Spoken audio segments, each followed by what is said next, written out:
Restoration of teeth with deep subgingival defects extending down to the osseous crest. This paper was published in Journal of Adhesive Dentistry 2022.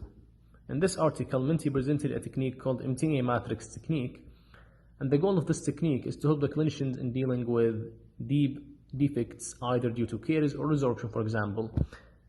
So the idea behind it is to allow placement of flowable composite in deep cavities under dry conditions. To elaborate more on this technique, let's look at the figures that presented in this study. So almost always whenever we have a deep defect and we place the matrix around the tooth, there will be a small gap between the deepest area of that cavity and the matrix.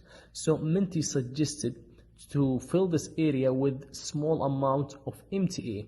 By doing this, you will prevent seeping of the fluids inside the cavity and preventing you from placing the composite restoration.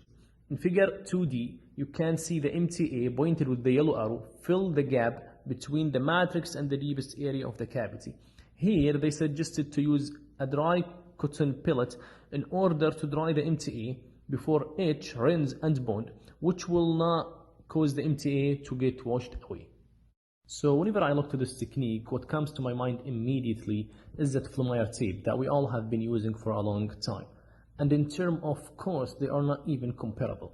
However, I think this technique will have a value when you have an extremely thin gap where you want to make things more elegant and more clean.